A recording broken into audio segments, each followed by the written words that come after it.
మనం ఎంతో మంది హీరోల గురించి, హీరోయిన్ల గురించి, డైరెక్టర్ల గురించి, ప్రొడ్యూసర్ల గురించి, వచ్చినోళ్ళ గురించి, పోయినోళ్ళ గురించి చాలా విషయాలే మనం చెప్పుకుంటుంటాం. తెల్లారితే సోషల్ మీడియాలో గయ్యే చక్కర్లు కొడుతుంటాయి బాగా. ఇప్పుడు చెప్పబోయేది మాత్రం ఒక గొప్ప ముచ్చట. ఆ గొప్ప హీరో గురించి చెప్పుకునే ముందు ఒక చిన్న కథను తెలుసుకుందాం మనం. తెలంగాణలో ఒకనాడు ఏమైందనంటే ఒక మారుమూల పల్లెటూరు అని అంటాం కదా, ఆడ షూటింగ్ అవుతున్నది. ఇక ఈ హీరో అక్కడ ఒక 2 రోజులు ఉండాల్సిన పరిస్థితి వచ్చింది. షెడ్యూల్ మొత్తం టైట్ గా ఉన్నది. కాల్ షీట్లు సర్దుబాటు చేసే పరిస్థితి లేదు. ఇక్కడ షూటింగ్ మొత్తం క్లియర్ అయితే తప్ప వేరే సినిమాకి చేసే అవకాశం లేకుండా పోయింది. ఏం చేయాలన్నా అర్థం కాలేదు. పైగా చేసేదంతా నేను పెద్ద పెద్ద హీరోల సినిమాలేనాయే. మరి వాళ్ళ డేట్స్ కూడా నేను అడ్జస్ట్ చేసుకోవాలి. మరి ఈ చిన్న సినిమాలను కూడా నేను సర్దుబాటు చేసుకోవాలి. ఎవరికి నా తరపు నుంచి అన్యాయం జరగొద్దు, ఎవరు నా వల్ల ఇబ్బంది పడొద్దు అని చెప్పి ఆ చిన్న ఊర్లోనే అణిగి మనకి ఎట్లనో తిప్పలు పడకుండా షూటింగ్ అయితే చేద్దామని ఫిక్స్ అయిండు. అయితే పాపం హీరోకి తినడానికి తిండి లేక, తాగటానికి నీళ్లు లేక, కింద మీద పడుకుంటా కూర్చోటానికి సరిగ్గా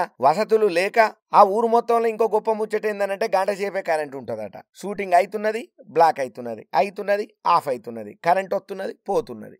షూటింగ్ ఏమో ఫినిష్ అయితలేదు. ఇక ఏం చేయాలని అర్థం కాక తల పట్టుకుంటున్నాడు ఆ హీరో. కానీ అక్కడ పరిస్థితులను చూస్తే మాత్రం ఆయనకు మస్తు దుఃఖం అనిపిస్తున్నది. అరే ఇన్ని రాజ్యాలు మారినాయి, రాజులు మారిళ్ళు, ఇక్కడి ఊరి ప్రజలు మాత్రం సరైన వసతులు లేక మస్తు తిప్పల పడుతున్నారు. అసలు ఊరికి ఇంత ఘోరంగా ఎందుకున్నది? అసలు వీళ్ళ ప్రజానాయకుడు ఏం చేస్తున్నాడు? అసలు లీడర్లు అనేటోళ్ళు ఉన్నారా వీళ్ళని చూసుకునేటోళ్ళు అని చెప్పి జరంతా బాగానే ఆలోచన చేసిండు. రాత్రి అంతా నిద్ర పోలేదుగా. ఎంతసేపు డైలాగులలో షూటింగ్ చేస్తున్నా సూతం ఆయన ఆలోచన మొత్తం మతిలకి ఇదే తిరుగుతున్నది. ఈ ఊరి జనాలు, ఆ ఊరోళ్ళ పరిస్థితులే. సిటీకెత్తే అర సెకండ్లో అరేంజ్ చేసే సవలతులు ఉండే హీరోకు ఉన్నట్టుండి ఈ ఊర్లో ఈ తిప్పలు పడుతుంటే ఆయనకేం అర్థం కాలేదు. చాలా ఇబ్బందిగా ఫీల్ అవుతున్నాడు. ఏం చేయాలని అర్థమైతలేదు. ఎవ్వరి నిందన చేసే అవసరం లేదు. ఎందుకనంటే ఆ ఊర్లో షూటింగ్ చేయాల్సిన పరిస్థితి ఉన్నది కాబట్టి ఏం చేయలేం. ప్రొడ్యూసర్లు కానీ, డైరెక్టర్లు కానీ ఆ ఊర్లోకి వచ్చిన తర్వాత ఊళ్ళను కూడా ఏమనలేము. అన్నిటికీ సర్దుకొని వెళ్ళిపోవాలి తప్ప ఏం చేసేది ఉండదు. ఇక ఇదే బాగా ఆలోచన చేసిండు. ఊరి పరిస్థితులు అసలే బాలేవు. చాలా మంది ఎందుకు వలసపోతున్నారో ఆయనకు అర్థమైంది.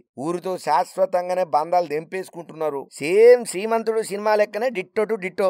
రోడ్లు, బడులు ఎట్లున్నా కూడా తాగనికే బుక్కడి నీళ్లు కూడా లేని దారుణమైన పరిస్థితి ఆ ఊరోళ్ళు ఫేస్ చేస్తున్నారు. ఈ దుఃఖాన్నంతా చూసి, అక్కడ ఊరోళ్ళ బాధలను చూసి దుఃఖాన్ని తట్టుకోలేక ఆ హీరో ధైర్యం చేసి అక్కడ ఉన్నోళ్ళని అడిగిళ్ళు, అసలు మీరు ఇంత గోసపడుతున్నారు, మీరు ఇన్ని అవస్థలు పడుతున్నారు, ఈ బాధను మీరు ఎప్పుడన్నా ప్రభుత్వానికి కానీ, ప్రభుత్వ నాయకులకు కానీ ఎప్పుడన్నా చెప్పే ప్రయత్నం చేసిల్లా? అసలు ఇక్కడ ఊరు ఉన్నదని, ఈ ఊర్లో కొంతమంది జనాలు ఉన్నారన్న సంగతి అధికార నాయకులకు ఏమన్నా తెలుసా? సోషల్ వర్గాలకు ఏమన్నా తెలుసా అని వినయపూర్వకంగా వస్తున్న దుఃఖాన్ని కూడా ఆపుకుని మరీ అడిగిండు. ఇక సినిమా మొత్తం అర్థమైపోయింది. ఇక ఇట్లా లాభం లేదు. వాడెవడో లోటపీస్ గాడు, వీడెవడో తీస్మార్ ఖాన్ గాడు చేస్తాడనేది అనవసరం. నేను ఇక్కడ షూటింగ్ చేస్తున్నా. ఈ ఊరు బాగున్నది, ప్రజలు బాగున్నారు, వీళ్ళ కష్టాలను చూస్తున్నా. నాకు దేవుడు ఎంతో కొంత ఆశీర్వాదం ఇచ్చిండు. నేను ఈ ఊరును బాగు చేస్తా అని మనసులో అనుకున్నాడు. అనుకున్నదే తడవు. ఇక ఆ ఊరికి పట్టింది చూడు అదృష్టం, పరిచయం పట్టినట్టే పట్టింది. నీళ్ల కోసం పైప్ లైన్లు వేసిండు, పెచ్చులూడిన బడికి మరమ్మతులు చేసిండు, రాజకీయ నాయకుడు ఎవరో వస్తున్నట్లుగా రోడ్లు కూడా వేయించిండు. కానీ ఇటు వెనుక ఏ రాజకీయ నాయకుడు లేడు, ఏ ప్రభుత్వాలు లేరు, ఎవరు లేరు. ఇదంతా ఆ ఊరికి షూటింగ్ కోసం వచ్చిన ఒక హీరో ఆయన కష్టపడి రూపాయి సంపాదించుకున్న పైసలతోని చేసిన అభివృద్ధి. దీని అమ్మ జీవితం సుక్క నీటి కోసం అల్లాడిపోతున్నారా మీరు? గింత బతికి కంప్యూటర్ కాలంలో కూడా అడుగులెత్తున్నా మనము, అరచేతుల్లో వైకుంఠాన్ని పెట్టుకొని తిరుగుతున్నాం మనము, ఇస్రోకు రాకెట్లను పంపుతున్నాం మనము, బుక్కెడ్ నీళ్ల కోసం అల్లాడుతున్నామా అని ఆ గ్రామ ప్రజలకు ఈసొంటి బాధలు ఉండొద్దని చెప్పి ఆ రోజు నుంచి 6 నిమిషాలు ఆ ఊరి కోసమే తప్పించిండు. ఆ ఊరి కోసమే కష్టపడ్డాడు. ఆ ఊరి ప్రజలకు కావాల్సినన్ని సేవలు చేసిండు. ఆ రోజును మాత్రం గ్రామ ప్రజలు ఇప్పటికీ మర్చిపోలేరు. ఎప్పటికీ ఆ హీరోను తలుసుకుంటూనే ఉంటారు. నీళ్లతో పాటు నిలువెత్తు మానవత్వం అట్లా నడుచుకుంటా వచ్చిందా ఈ పెద్దయిన రూపంలోని సప్పట్లు కొట్టబట్టిల్లు ఆ ఊరి జనాలు, ఆనంద బాష్పాలు గార్చబట్టిల్లు. ఆ హీరోకు కన్నీళ్లతోని 2 చేతులెత్తి దండాలు పెట్టిల్లు ఆ గ్రామ ప్రజలు. ఎంబటే ఇక ఇట్లా అయితే సరిపోదు, నాకు సాటిస్ఫాక్షన్ లేదు, ఇంకా ఈ గ్రామాన్ని అభివృద్ధి చేయాలంటే నేను దత్తతకు తీసుకుంటా అని చెప్పి ఆలోచన మొదలైందే తడవు. ఆ ఊర్లో షూటింగ్ చేసేటప్పుడే ఆ హీరో చెప్పిండు వాళ్ళకు, మీ ఊరును నేను దత్తత తీసుకొని అభివృద్ధి చేస్తానని చెప్పి మాటిచ్చిండు. సేమ్ సీమంతుడు సినిమా ఇప్పుడు వచ్చింది, కానీ ఈ సీమంతుడు ఎప్పుడో చేసి చూపెట్టిండు. ఇప్పటిదాకా మనం చెప్పుకున్నటువంటి ఆ దానకర్ణుడు, దయామయుడు, కరుణమయుడు ఎవ్వలో కాదుల్లా మన రియల్ స్టార్, రియల్ హీరో అయినటువంటి హీరో సిఆర్ సార్ గురించి చాలా మందికి తెలిసిన పెద్ద ముచ్చట ఏంటంటే, హీరో సిఆర్ సార్కు డిస్కో శాంతి మేడంలకు 2 కొడుకులని. కానీ చాలా తక్కువ మందికి మాత్రమే తెలిసిన ముచ్చట ఏందనంటే, ఆళ్ళకు ఒక కూతురు కూడా ఉండేదట. ఆమె పేరు అక్షర.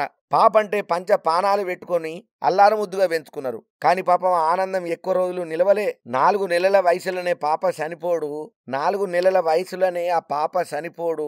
ఆ ఫ్యామిలీని మస్తు దిగ్భ్రాంతికి గురి చేసింది. మస్తు బాధపడ్డాడు సీఆర్ అన్న. ఇక అదే టైంలో వాళ్ళ ఊర్లో షూటింగ్ అవుతున్నప్పుడే వాళ్ళ పాప పేరు మీద అక్షర ఫౌండేషన్ అని చెప్పి ఒక సంస్థకు స్థాపన చేసిండు.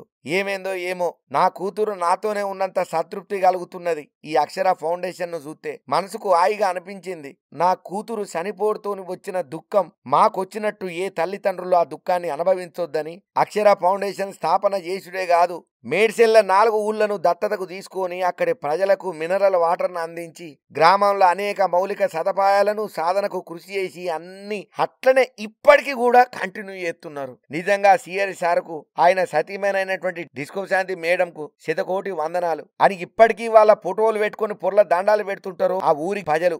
ఏదేమైనా సినిమాలకు వచ్చిన ప్రతి ఒక్కరు చెప్పే ముచ్చట ఏంటంటే, నేను మస్తు కట్టబడి వచ్చిన, పైప్ లైన్లో వండుకున్నా, లారీల కింద ఉన్నా, నేను నిద్రపోకుండా ఎన్నో రోజులు ఆర్నించం కష్టపడ్డా అని అంటారు. నువ్వు ఇంతగానం కష్టపడ్డది కేవలం నీ కెరీర్ కోసము, నీ ఫ్యామిలీ కోసము. కానీ కోటిలల్లో కొంతమంది మాత్రమే ఇగో ఇట్లా సీరన్న లెక్క నిలబడతారు. సీరన్న లెక్క చిరస్థాయిగా ప్రజల గుండెల్లో ఉంటాడు. అభిమాన హీరోగా, రియల్ స్టార్గా అని అంటున్నారు సీరన్న అభిమానులు.